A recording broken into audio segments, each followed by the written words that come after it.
Hi everybody, welcome back. So again, if you're new here, my name is Imani. Notebook, get a pen, get some highlighters, all the things. So, hi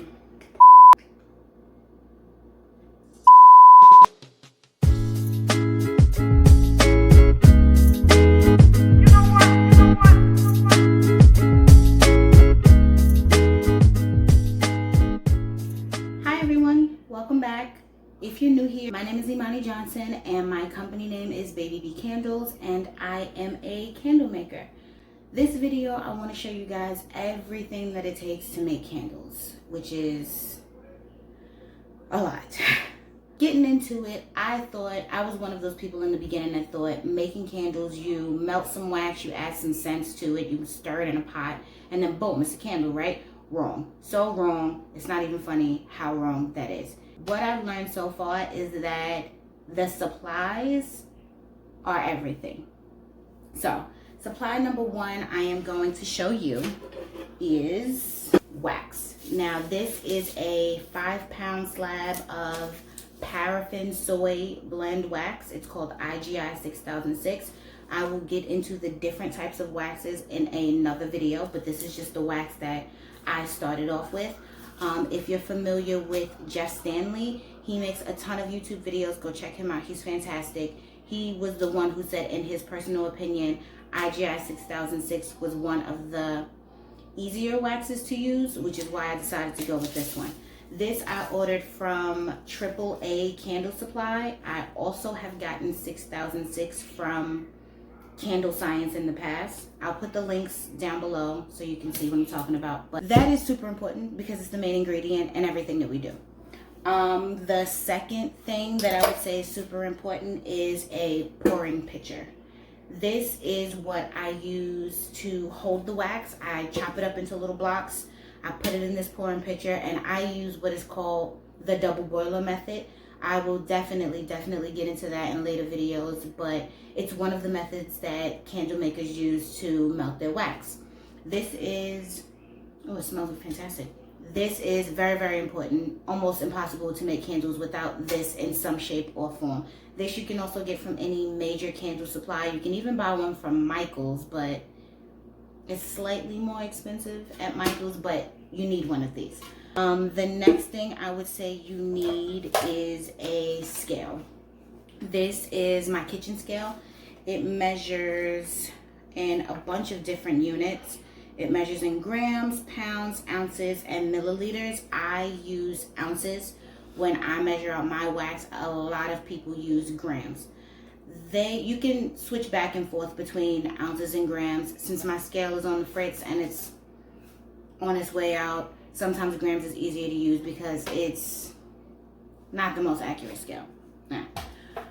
The next thing that I personally use, and a lot of people have a lot of different methods of measuring out their fragrance oils, but I use a glass Pyrex measuring cup that I got from, I think, Stop and Shop, my local supermarket. It's glass, so it makes it super easy to clean. After I'm done using this with the fragrance oil and I pour it into the wax, I spray it out, wipe it out. It's good as new. That leads me into my next thing that I personally find to be super essential in making candles. That is a small spray bottle with alcohol in it. Now, the alcohol that I use is no particular concentration of alcohol. It's 70% isopropyl rubbing alcohol. I got it from the dollar store. I use the alcohol for killing the scent. So when I melt my wax in here and I add the fragrance oil and I pour it into whatever jar I'm planning on using, I use paper towels, which, by the way, stock up on paper towels immediately. Anyway, I use a paper towel to wipe it out, but it still holds the smell of the fragrance oil that was used. And so I take my alcohol and I spray it inside, get it around all the edges, and I wipe it out. Same thing with my Pyrex, which is why I prefer to use glass. I know a lot of people that like to use paper cups or things made out of paper. I prefer glass. The one time I used the plastic measuring cup, it like melted the plastic. So if you do use something plastic, don't keep the fragrance oil in it for long because the oil for some reason eats plastic like Pac-Man. So I use the glass and spray it, you know, when I'm done, and then just wipe it out. You're good to go. I do wash my products at the end of the week, maybe if I feel like it's building up or the smell won't come out, but the alcohol just helps so that I don't have to constantly wash in between making candles. Right now, since I'm still doing small batches and I haven't graduated to large batches yet, which hopefully I will when people start buying candles, I'll get, you know, a Presto pot and all these different gadgets, but that's something that we can experience together because I'm not there yet. The next thing that I feel like is extremely important is a thermometer. This one I got off of Amazon. It has a clip. It has a really long nose. This I normally put inside the pot, flip it to the side, and it comes on and tells me what the temperature is. It has it where you can set a base temperature. So I normally set my temperature for 190, and then when it gets within 5 degrees of 190 degrees, it'll start to beep so that I know I need to go over and pay some attention to my pot. It helps especially when you're using the double boiler method, because I'm not gonna lie, the double boiler method is a little bit slow. It works for when you're starting out though. So anyway, thermometer, very important. Another thing that I found important is a silicone spatula. Got this from Dollar Tree. Extremely important. Now when I put my wax in the pouring pitcher, one of the most important parts of making a candle is you need to make sure that the wax and the fragrance oil bind together. Now in order to do that, you heat the wax up to a certain temperature and then you have to stir them. You need something to stir with. Again, my issue with plastic, don't use it. Silicone is the best because it can withstand high temperatures. It's extremely easy to wipe off with a paper towel. Remember what I said about paper towels? And it comes clean like nothing. This is something else I use my alcohol for. Spray, wipe it down. You're ready to go to start making different batches with different scents. The next thing that was also $1 that came in handy are bamboo skewers.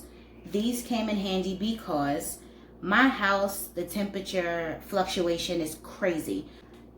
My boyfriend is a little bit of a tyrant with the thermostat, so that has something to do with why the temperature is constantly fluctuating, because he's not turning it up. The skewers help when I get tiny little sinkholes in my candles and I poke, and then it helps me let the air out, and I'll explain that in a later video, but skewers are important. Skewers are also important because when I'm pouring one of my fragrance oils like this, it'll like ooze down the back of the jar, which is really annoying because these things cost like $3 each. And in case you haven't noticed yet, I'm super frugal. I'm not trying to spend any cents that I don't have to spend, right? So I take a little skewer and I put it on the lip of the bottle as I pour, go straight into the cup, and then I toss it away. These bamboo skewers, I don't know how many are in here because stuff from the dollar store, they don't exactly tell you the most information, but it's a lot. I don't know if y'all can see, it's a lot. So you just pour, and then if I'm making multiple batches with the same fragrance, I set it to the side, I reuse it in a few minutes. It's great, and then you just throw it out, and it costs $1, so that's perfect. Another thing that is important, I use,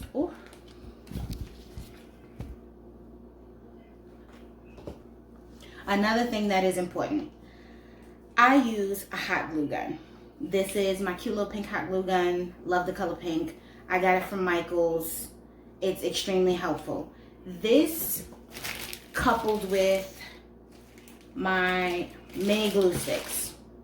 Now, when you start making candles, you need to use something to secure the wick to the bottom of your jar. I've seen a lot of people use RVT. I've seen a lot of people use a lot of different methods to adhere the wick to the bottom of the jar. I personally prefer my hot glue gun. Out of one of these little sticks, I get, I don't know, a lot of jars. For me, it works. I'm sure I'll expand to other methods in the future. But for right now, my little hot glue gun that I got for $7.99 from Michael's, and this tiny little bag of 18 sticks. In the 5 months that I've been testing so far, I haven't opened this bag yet. I have another small one with 2 or 3 sticks still left in it. And I've made a lot of candles. So it lasts me a long time. I don't personally like the wick stickers. When I did research and asked a lot of people in a lot of the candle groups that I'm in, they said that when they pour, sometimes they up and float. You can watch your own videos and decide for yourself. But for me, right now, this is where it's at. Another thing that I will say is extremely important is this. I like this because I make a lot of candles. I burn a lot of candles. I test a lot of candles. This helps because the jars get pretty deep and you don't want to have to, like, with the matches and stick your hand in, and then the lighter you got to flick and then turn it sideways and now the flame is burning your damn skin. I don't have the time. This, you click it, you light it, you're done. I like it. I got these, like a pack of 2 at Home Depot for $10, maybe a little bit cheaper than that, something like that. So this, very, very important. Another thing that you will need, wicks. I got these from Flaming Candle. They are Premier Wick 725.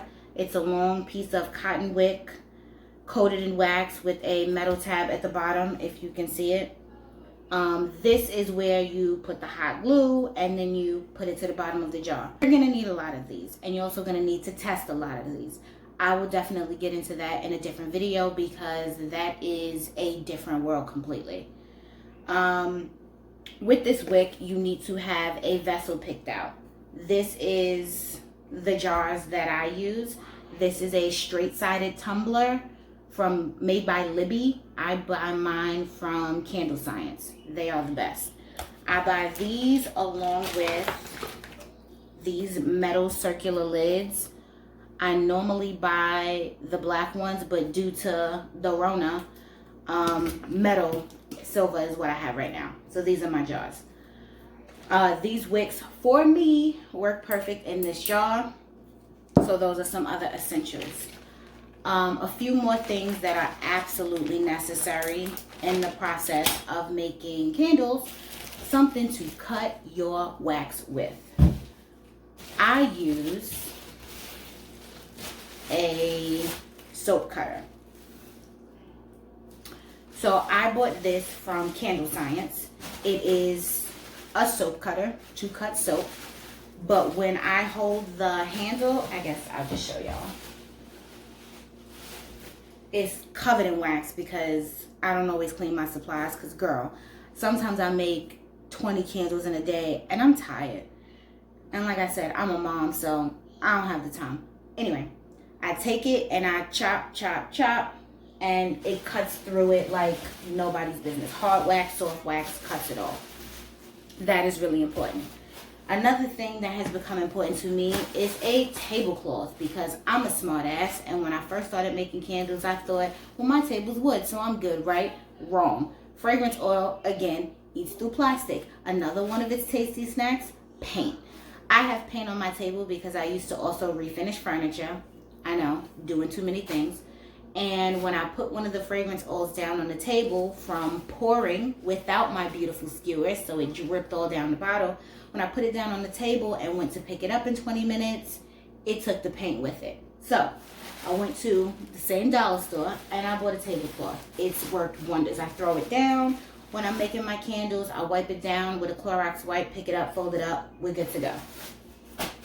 Another, and I think this is like the last thing that I will say on my list of things that you need, is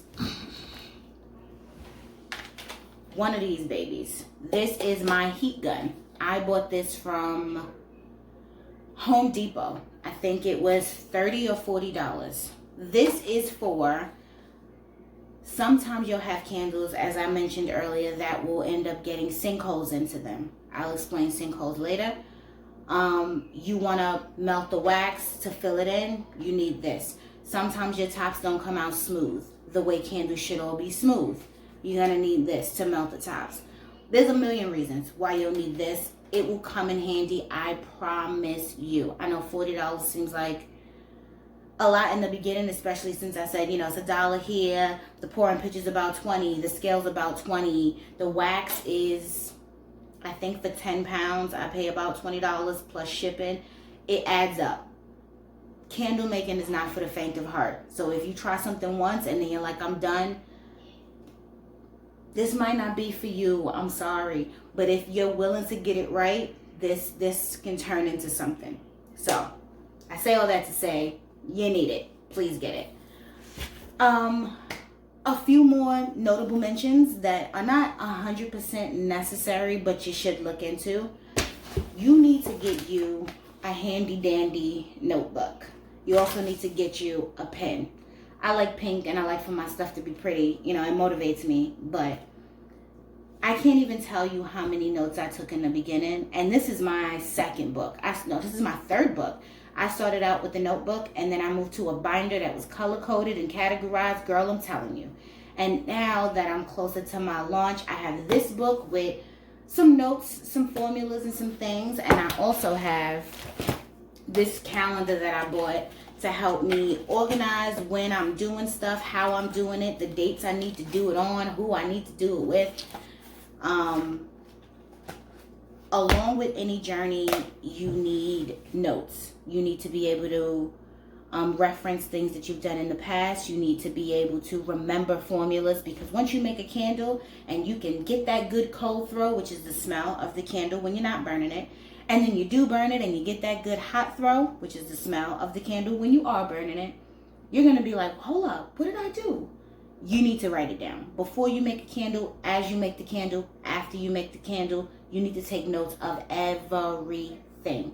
Notebooks or paper, or if you're a strictly digital person, you might want to have a Google Docs open, or whatever iPhone users use to take notes. I don't know, Apple Notes. Apple Notes, that sounds legit. Okay, Apple Notes. And you're going to want to take lots of notes. You're going to want to have something to reference. And then when you find that formula that works, you are going to want to celebrate because you have it written down. I recall when I first started and I made a candle and it smelled so good. And I called my boyfriend in and I had him smell it. And he was like, yo, babe, what you do? And I was like, I don't know. And that was the most defeated I had felt in months, because it was so good and I had to wing it to figure out what I did. Now I eventually figured it out, but it was not easy at all. So however you feel best taking notes, please take all the notes, get all the things, because you're going to want to remember. Whether you're doing it as a hobby, or you're doing it as a business, nobody does things for days, weeks, hours, months just to get to the finish line, and you can't even duplicate it. So with all that information being shared, I hope that everything I said today was somewhat helpful. I will try to take a picture of all the supplies so you can see them laid out.